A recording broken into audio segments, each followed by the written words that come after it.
در موضوع اصحاب پیامبر صلی الله علیه و سلم با شما یک صحبت مختصری داشتیم و برای شما وعده دادیم که انشاءالله صحبت از جایی که قطع کرده بودیم 2 سال قبل از این در مناقب حضرت عمر و شهید گشتن آن حضرت رضی الله عنه از اونجا شروع میکنیم. یاد داشته باشید ما گفتیم که حضرت عمر در مدت 10 سالی که خلافت راند 2 دولت ابرقدرت دور را به خاک یکسان نمود. یکی را کلن پره تارمار ساخت، دیگری را به زانوی تذلل و ذلت نشاند، اکثر ملک ممالک از دستش ستاند. او دولتی را که پره تارمار شده بود دولت فارس بود، دولت ایران که بین بعد دیگر نامش از تاریخ بشر نابود شد. همچه دولت موجودیت خودش قطع کرد و او دولتی که بسیار ذلیل خوار گشت، اکثر کل سرزمین هاش از جانب مسلمانان ضبط گردید و اکثر کل مردم مسلمان شدن، این دولت روم بود که اگر شهر قسطنطینیه و اطراف نواحی او را صرف نظر کنیم دیگه تمام ممالکش به دست مسلمانان گذشته بود، روم شرقی. از این خاطر دشمنای حضرت عمر به نهایت زیاد بودن. عاقبت الامر جوان مردانه که به مقابل این شیرمرد مبارزه بردن نمیتونستند، با حیله و مکر نیرنگ ها توسط یک سوءقصد حضرت عمر به شهادت رساندند. در عین جوش و خروش جوان مردیش در زمانی که الحمدلله به تنهایی هم دولت اداره میکرد، هم امور دینی، هم امور دنیوی، حتی امور جنایی و امثال اینا را به تنهایی به دوش گرفته بود. وقتی که حضرت زخم خورد به نزدش آمدند صحابگان پیغمبر صلی الله علیه و سلم. حضرت مولانا را پیش بیاره، بذار پیش بیاره.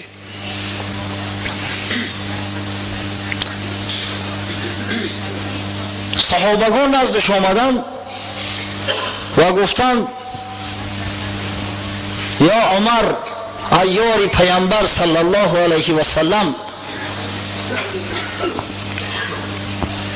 همچنانه که ابوبکر صدیق تو را امیر مؤمنان تعیین کرد، سرور مسلمانان تعیین کرد، تو نیز شخصی را به جای خود برگزین، زیرا خوف خطر آن است که در میان مسلمانان فتنه و آشوب ها برپا می گردد و این دولت عظیم و پرقدرت به حصه ها تقسیم می گردد.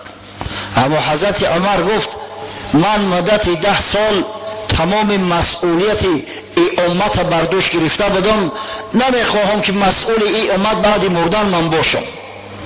اگر بالفرض من یک شخص نالایق توصیه کنم، اگر جنایات کرد منم در جرم او شریک خواهم بود. آل عمر براشو گفت همین مقدار کافی است که من مدت 10 سال امیری مسلمانان را کردم، میخواهم کلی مسئولیت را از ذمه خود واگذارم و سبکدوش گشته و سفر آخرت اختیار کنم.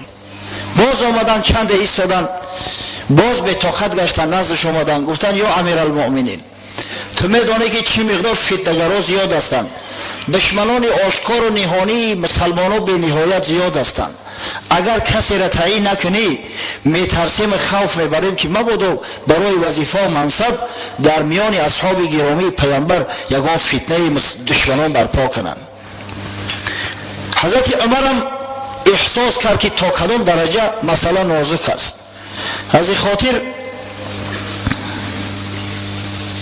نام 6 نفر گرفت که گفت بعضی ها شاید نسبت بعضی هاش فضیلت دارد، اما همه 6 نفر عظیمترین رجال سیاسی و دینی مسلمانان امروز هستند.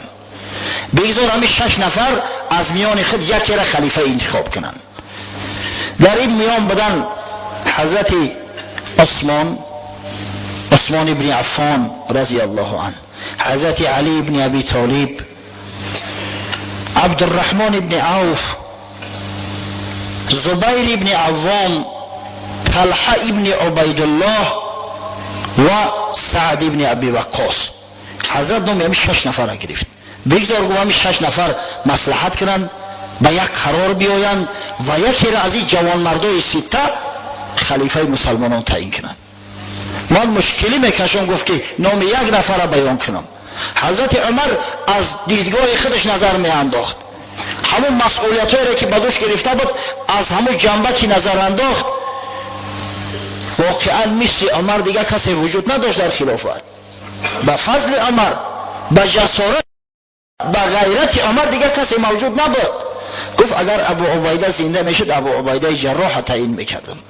اما این 6 نفر هر کدامش فضایل بزرگی دارند، هر کدامش لایق خلافت مسلمانان هستند. بگذار یک نفر بهترینش انتخاب شود و امر کرد تا اینکه این 6 نفر را جمع بیارید، مصاحبه کنند، سر یک قرار بیایند در مدت 3 روز باید یک خلیفه برای مسلمانان تعیین کنند.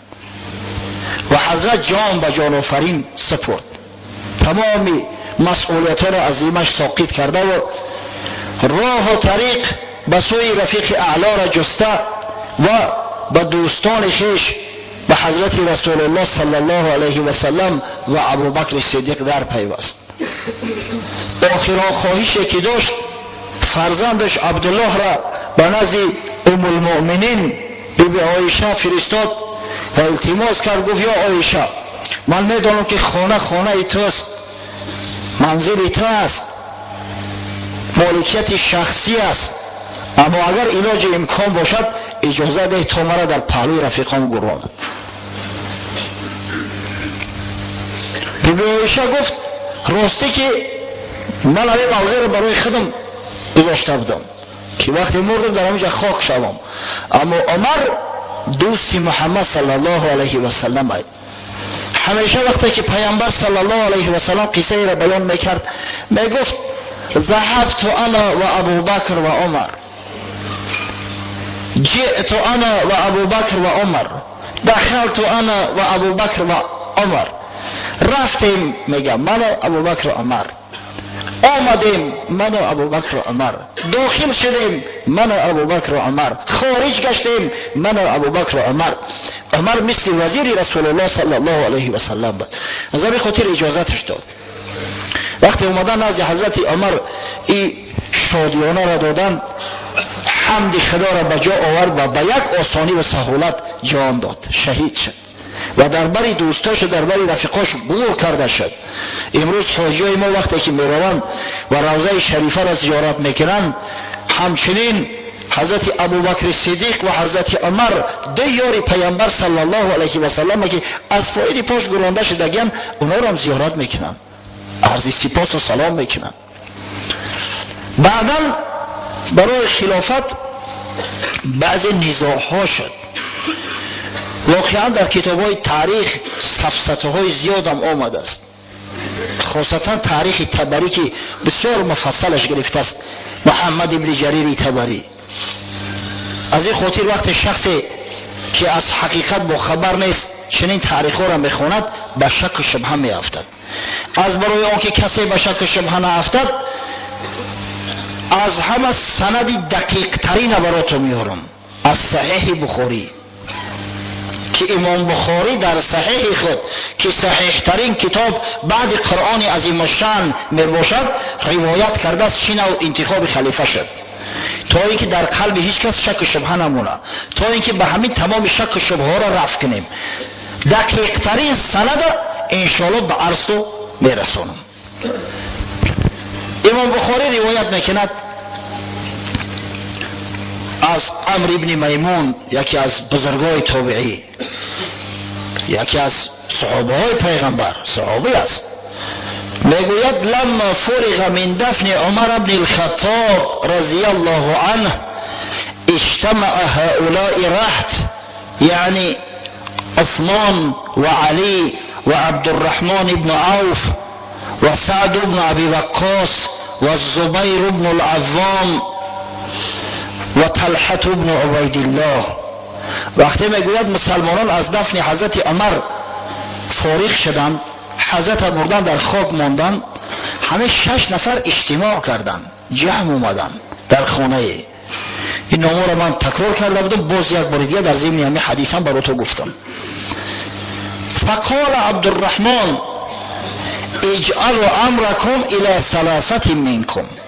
عبدالرحمن ابن عوف مراجعت کرد، وقتی که دید به سر یک عمل نمیآیند، وقتی دید سر صداها بلند شد، هر کس آرزوی خلیفه شدن داشت است در دلش، هیچ کس نمیخواهد که جای او کسی دیگر شود.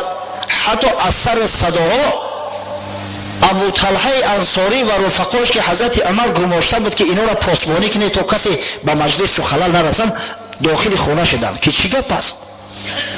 حتی ابو طلحه گفت ما گمان میکردیم که شما از ترس خدا یگان تد این وظیفه و مسئولیت به عهده نمیگیرید. این چی گپ است که در سر صداتو بلند شده است؟ یک نفر را انتخاب کنید، خلیفه باید یک نفر باشد. از این خاطر حضرت عبدالرحمن ابن عوف مراجعت کرد، گفت گوش کنید 6 نفر زیادیم، بیایید 3 نفر اول انتخاب کنیم که از بحری حقش میگذره و حقش در یگان برادر دیگرش میده. حضرت زبیر ابن عوام خست، گفت قد جعلت امری الی علی. گفت من حق خدمت به علی بخشیدم، من دعوا ندارم، آواز ما در علی دادم. حضرت طلحه ابن عبیدالله قائم شد، گفت قد جعلت امری الی عثمان، من حق ما به عثمان دادم. در همیشه اندک اختلاف است، زیرا در حدیث های صحیح اومده است که وقتی حضرت عمر زخم خورد و وصیت به شورا کرد که 6 نفر انتخاب شوند، نام طلحه را برد در صورتی که حضرت طلحه ابن عبیدالله در سفر بود، در مدینه منوره نبود.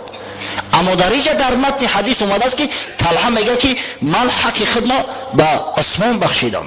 از این خاطر شارحای بخاری، ابن حجر عسقلانی، علامه بدرالدین عینی در شرحهای بزرگترین بخاری آوردند که از سیاق کلام برمی آید که حضرت طلحه واقعا در وقت وصیت حضرت عمر به شورا شرکت نداشت، وقتی که حضرت عمر زخم خورده بود، اما وقتی شورا به آمد رسید، خاصتا امروز سیمش بود حضرت طلحه. و قال سعد بن ابی وقاص قد جعلت امری الی عبدالرحمن. سعد بن ابی وقاص گفت من حق خدمت در عبدالرحمن ابن عوف دادم. 3 نفر ماندن، 3 نفر ای حق شو گذاشتن. باز عبدالرحمن ابن عوف که واقعا بسیار زیرک بود، دانشمند بود، ثروتمندترین اصحاب پیامبر بود. ما و شما خوب میدونیم که آدم اگر زیرک با عقل نباشه صاحب مال و ثروت نمیشود. درست است؟ آدم بی عقل صاحب مال و ثروت شده میتونه؟ حالا میگیم که فلانی نام خچه نوشته نمیتونه، اینقدر مال و ثروت یافته است. مال و ثروت یافتن به نام نویسی و به علم دانش کار ندارد، به عقل کار دارد. عقل از دانش از علم فرق میکنه. وقتی که هم کوفیشنت عقلش بالا شد ثروتمند میشود. عادتا همین تاجرها ثروتمندا کسایی هستند که عقلشون بالاتره، زیادتره.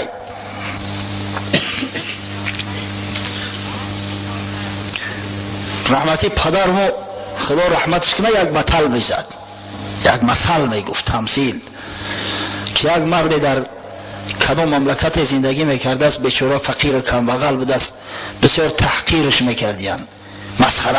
وقتی که آدم کم بغل و فقیر باشد، با اندک ساده لوح باشد، متاسفانه بعضی مردم مغرور ابله با او را تحقیر میکنن، استهزا میکنن، حظ شوخی‌های بی معنی با او میکنن، بسیار رنجش میتن، بعد غضبش میکنن، میگن از قهر شما را حاضر خارج میشم، میگم میرم بابای خوجای خیز را میکابم، دعای حضرت هم میگیرم، طلب میکنم که دولتم بتا، صاحب دولت صاحب ثروت میشم، میگردم میام، بعد میبینم که کی را میخرده. به همین نیت از خونش خارج میشود، در راه میآید که راه تمام میشود، لبی بحر میآید، قدر طرف چپ راست میرود که همه جا آب گذشته نمیتونه، بعد مستر در لب آب میماند. اگه این تمثیل است بشو، این مسئله، این حقیقت نداره، مسئله است. یک نهنگ غذای ازیدی در هم لب آب پیدا میشه، نهنگ به گفتار میاد، میگه کجا میره، چی جشته؟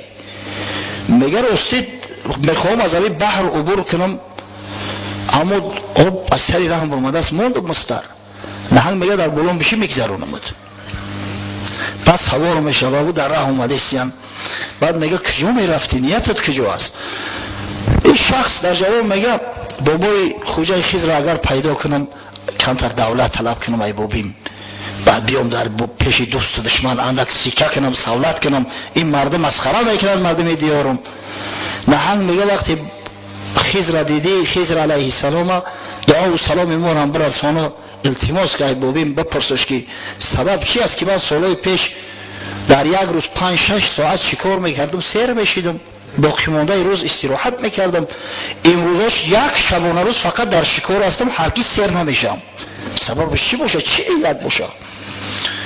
این قبول میکنه. خوب میگه بعد خواهش خودم خواهشی ترا میرسانم. و میآید از بحر اون طرف یک شهری بسیار کلان بود است، شهری بزرگ، پادشاه شهر شخصی عادل، غریب نواز، هر غریبی که می در آمده است شاه شخصا خودش مهمانش میگرفته است. این بیچاره کمبغل غریب مهمان میگیرد، هر دو می نشینند، بعد طعام خوردن و سوالش میکنه که عزم سفری کجا داری برادر؟ بعد قصهش میکنه میخیل. پادشاه شهر میگه من هم یه مشکل دارم، هیچ که در دنیا بی پرابلم نیست. میگه وقتی که بابی ما دیدید التماس که همین با سوال ما یک پاسخ گوید که پدر من بر یک سال 10 نفر حکم قتل، حکم اعدام داد، به حد سیاست داشت که کسی جرأت نمیکرد که فتنه انگیزد. من هر سال زیاده از 100 نفر قتل میکنم، باز در این گوشه و بعضا در گوشه دیگری مملکت شورش ها برپا میکنن، قیام میشود، بر ضدم اغوا میاندازند، سببش چی باشد؟ خوب اگر دیدمش قبول میرسانم سخن احترام. قصه کوتاه میآید. یک روز در بیابان با عذاب رفته است که یک موش سفید میبینه، در پشتورش یک کلواری وزنین، مردک که خوب دست خچم میآید میگه بیا بابا یاردمت کنم، میگیره کلوارش در سری حلقه میاندازه، پشتوره میکنه، در راه میآیم، بعد سوالش میکنه. مسافر میپرسش که بچم کجا میره، چی نیت داری؟ بعد قصهش میکنه. وقتی قصه میکنه میگه همون خضر علیه السلام منم انشاءالله به مرادت رسیدی. خب بعد سخن او مردم هم میرسونش که همون یک ماهی بعد التماس کرد که از بابیم سوال که من اسیر نمیشم، سببش چی باشه؟ حضرت خضر میگه که وقتی که ماهی را ملاقات کردی بگو که دوای تو استعمال کردن روغنی ابلهترین احمقترین مردم، همه که خوردی انشاءالله شفا میابی، بو به هم شکل اصل اوله میگردی.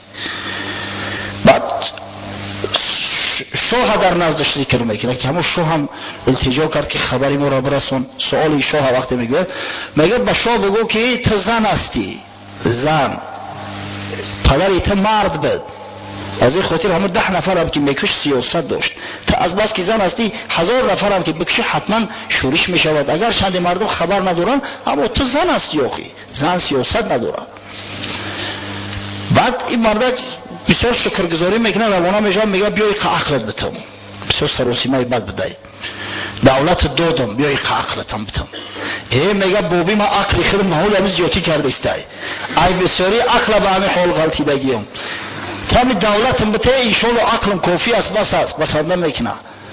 گفته مردک همه عقل پیشروی دولت بیو کمتر عقل تم بتم که همون دولت محافظت کنی.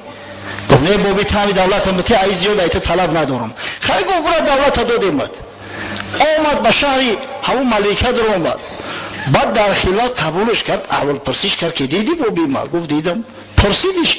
گفت بله. چی گفت؟ گفت بابید میگه که تو زن هستی، ایمی خاطر سیاست نداری.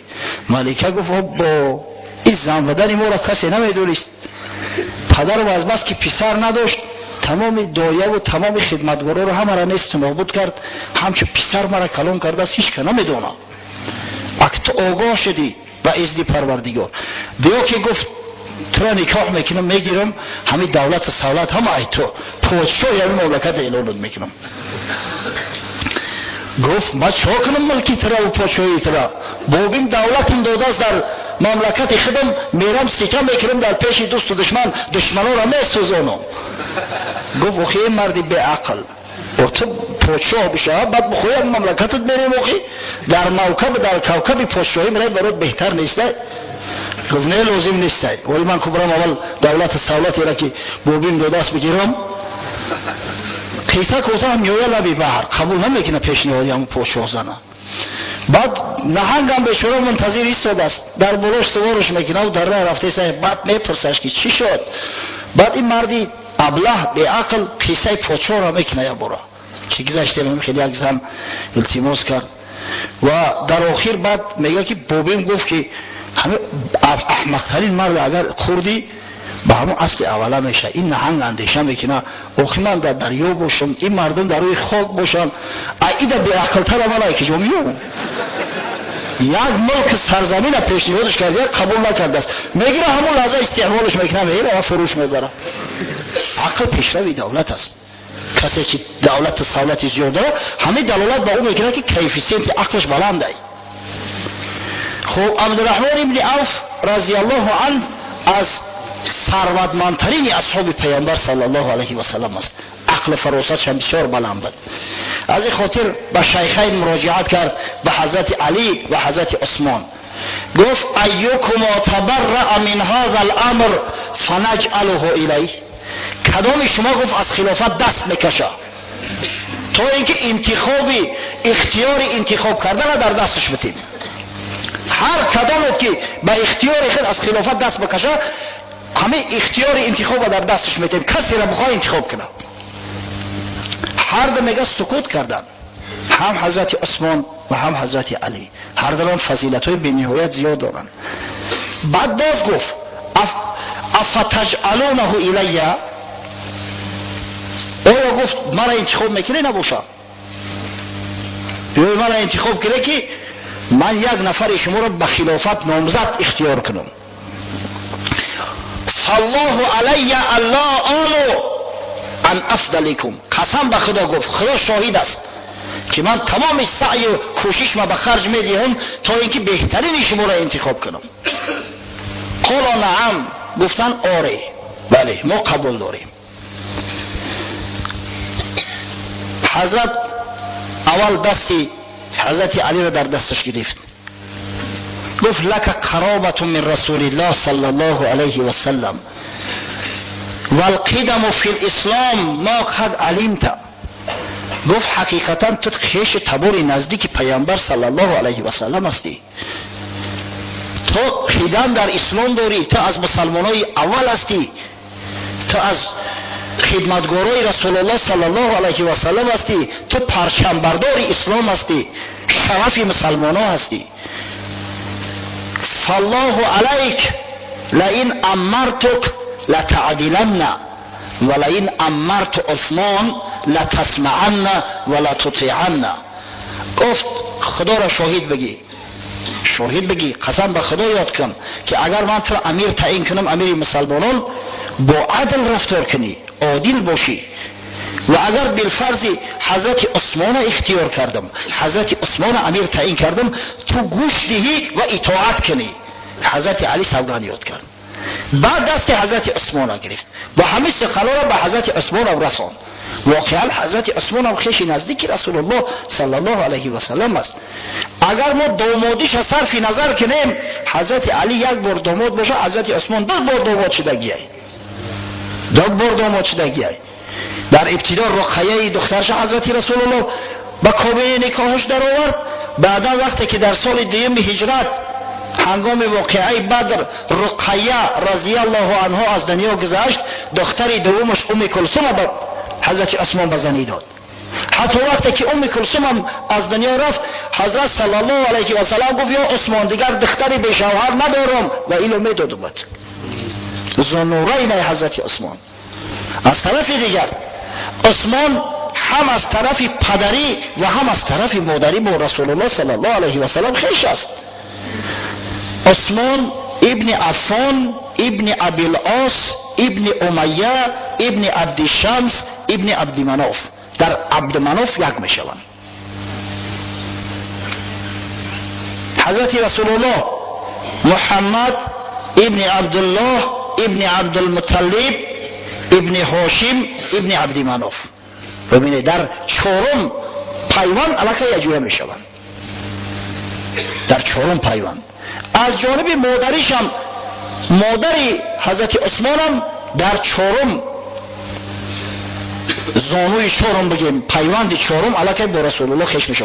از طرف دیگر مامه حضرت عثمان، مامه مادرش ام حکیم عمه رسول الله صلی الله علیه و سلم.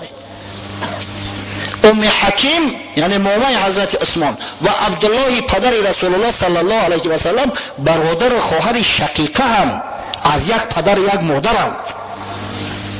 ببینه چقدر قرابت نزدیکی داره. از این خاطر حضرت عثمان هم گفت که تو قرابت داری به پیامبر، تو قدم در اسلام داری، از مسلمانای دوره اول هستی. حضرت عثمان از همون مسلمانای زمره اول از پنجم یا ششم شخصی است که اسلام آورده است. ولی این رو در ضمن ترجمه حالش بعد را بیان میکنیم. از این خاطر گفت تو قسم یاد کن که اگر من تو را امیر تعیین کردم به عدل رفتار میکنی و اگر بالفرض حضرت علی را امیر تعیین کردم و با او بیعت کردم اطاعت میکنی. حضرت عثمان هم این قسم را به زبان راند. فلما اخذ المیثاق، حضرت عبدالرحمن این میثاق وقت گرفت، قال ارفع یدک یا عثمان، گوه عثمان دست بردار. فبایعه و با حضرت عثمان بیعت کرد. حضرت عبدالرحمن بن عوف گفتم که بسیار زیرک بود، کردان بود. در همون روزها تمام سرورای قبایل عرب همه آمده بودند. همه سردارای قبیله ها، سرلشکرها کی خلیفه مسلمانان می شود گویان آمده و در مدینه می زیستند. با اکثر مردم صحبت کرد، احوال پرسی کرد که شما کی را اختیار دارید، کی را می خواهید که خلیفه تعیین شود. دید که در بینش قریب که برابری است، اونقدر اختلافی نیست، اونقدر ضدیتی نیست. بعضی کتاب ها متاسفانه خطا گفتند.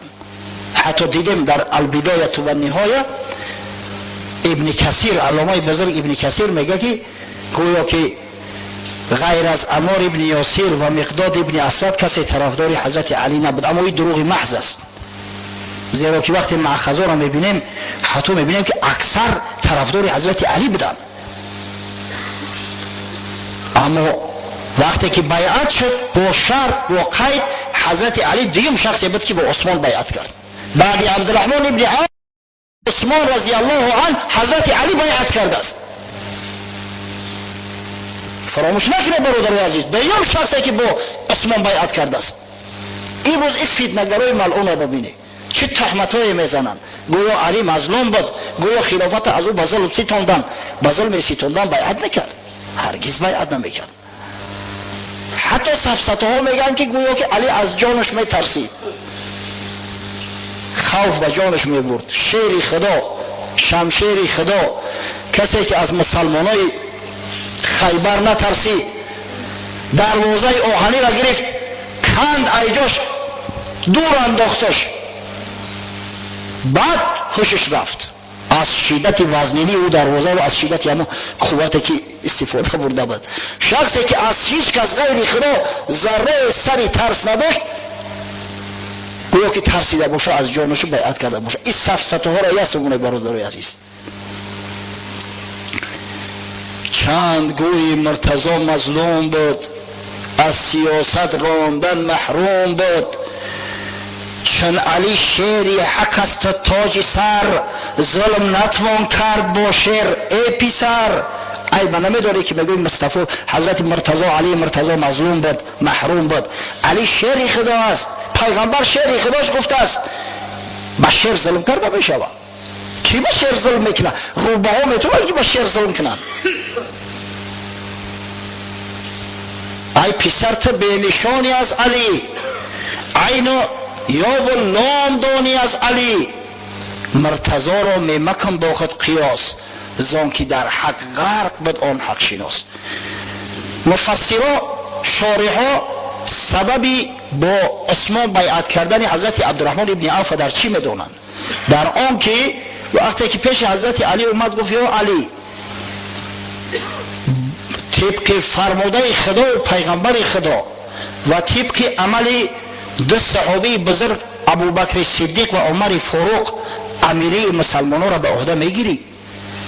حضرت دیده شد، بسیار امری مخوف است. اون مردم از قیامت میترسن، از حساب و کتاب پیش پروردگار میترسن. گفت واقعا امر مشکل هستین، اما موافق علم و دانش خودم سعی و کوشش میکنم. اما وقتی که با عثمان مراجعت کرد، گفت یا عثمان، طبق قرآن احادیث پیامبر و طبق خلافتی که دو خلیفه راشد کردین امیری مسلمانان را به دوش میگیری، پذیرفتی؟ گفت پذیرفتم به یگان شک تردید. وقتی که به شک تردید گفت، حضرت عبدالرحمن ابن عوف با عثمان بیعت کرده است. از همین خاطر حضرت علی هم گیلمن نبود.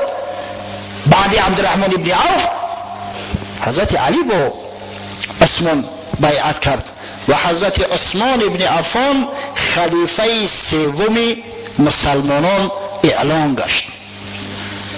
خب اکنون میگذاریم به بعض فضایل حضرت عثمان و به ترجمه حالش انشاءالله تا به زمان فتنه ها و نهایت جام شهادت نوشیدن حضرت عثمان رضی الله عنه. حضرت عثمان از عشره مبشره است، از کسانی هست که پیامبر صلی الله علیه و سلم در وقت زنده بودنش ایشان را بشارتی بر جنت داده است. دلیل ها به نهایت زیاد هستند در این موضوع.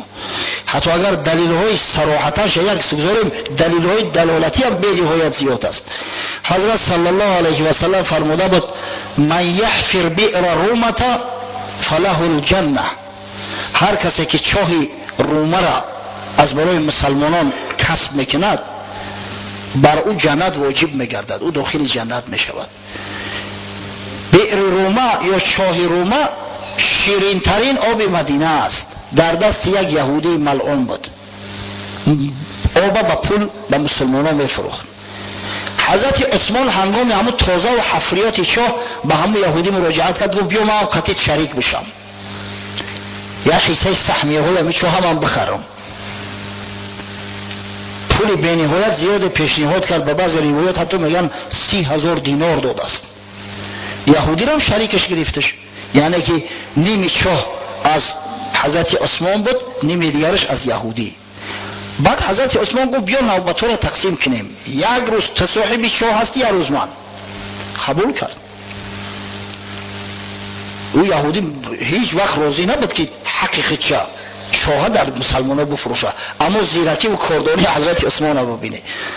یک روز یهودی صاحب چاه میشد، آب میفروخت، روز دیگر نوبت حضرت عثمان میشد، آب چاه بر رایگان با مردم مسلمان میداد و در همین یک روز مسلمان ها هم خدر آب ذخیره میکردن که بر روز دیگرشون برسه. دیگر هیچ کنه میخرید آب غیر یهودی ها. یهودی دید که احوالش بد میشود، یگان فایده و منفعت ناومده است در دست، خودش اختیارا پیشنهاد کرد، گفت بیا حساب برام بخر، بیا سهمیه های ما رو بگی جام خلاص شود. حضرت عثمان چاه خریداری کرد و در اختیار مسلمان ها تسلیمش کرد. ببین پیغمبر گفت هر کسی که چاه رومه را در تسلیم مسلمان ها وارد میکند، برای او جنت واجب میگردد و این شخص حضرت عثمان بود. در حدیث های صحیح اومده است، بخاری روایت میکنه، در تعلقات بخاری اومده است که پیامبر صلی الله علیه و سلم فرمود من جهز جیش العسره فله الجنه. هر کسی که لشکر اسره، لشکر مشقت مجهز میکند به اسلحه، به خوراکه، به لباسه، بر او جنت واجب میگردد. حضرت عثمان مجهزش کرد. لشکر اسره لشکر را میگن که هنگام حرب تبوک رسول الله صلی الله علیه و سلم جمع آوری کرد. چرا اسره گفته می شود؟ زیرا که اولا ماهی به نهایت گرم بود، میانه تابستان بود، به نهایت گرم بود، گرمی طاقت فرسا بود. ثانیاً اکثر مردم، همون شخصایی که بر لشکر خیستن و به جنگ خیستن، قدرت امکانیت خریدن افضل جنگی نداشتند، قدرت امکان خریدن شتر یا اسب نداشتند. از این خاطر پیغمبر گفت هر کسی که همین لشکر اسره را کمک میکند، مجهز میسازد، بر او جنت واجب میگردد. در روایت صحیحه اومده است حضرت عثمان آورد و بعض روایات 1000 شتر 50 اسب بادپا و 1000 سکه طلا، 1000 دینار آورد در دامن پیامبر صلی الله علیه و سلم ریخت.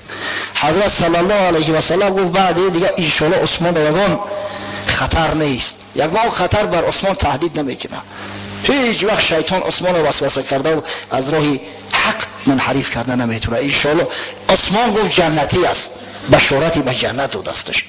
شما تصور میکنه هیچ عمل اگر در خواب پیغمبر خدا صلی الله علیه و سلم رو ببینیم اینقدر خرسندی میکنیم شادی میکنیم پیغمبر رو در خواب دیدیم.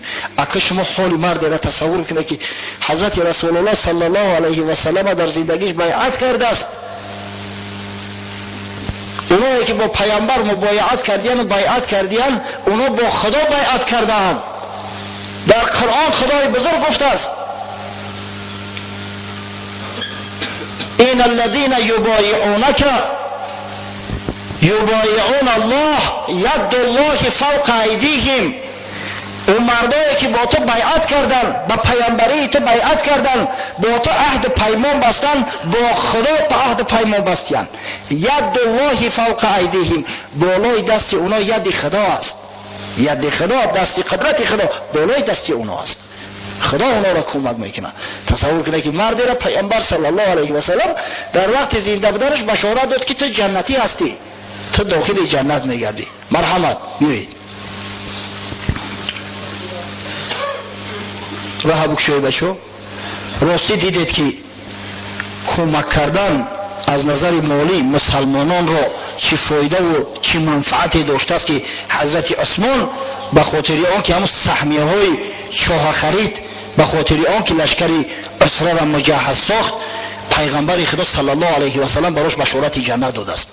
امروز یک امر بسیار خیر، امر بسیار مهم سردار دولت ما محترم پرزیدنت پیش گرفته است که به کمک دولت های غیر که هر کمک میکنن قسم به خدا به غرض است، هر کاری که میکنن به غرض است. ما و شما خوب میدونیم با یاری و کمک مسلمان های ای دیار، جوان مردای ای دیار،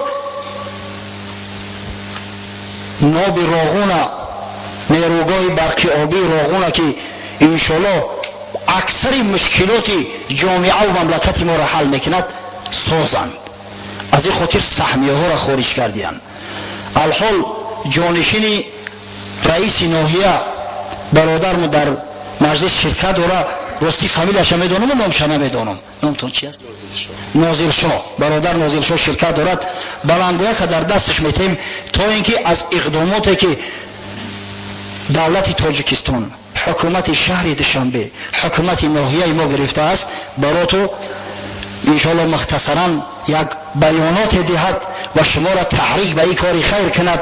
انشاءالله بعد صحبت برادر اگر وقت اندکی ماند با ما تقویه میتیم سخنش، زیرا این عمل جوان مردا است. با تمام مسئولیت میگم و آخر دعوانا ان الحمد لله رب العالمین. بیمرم.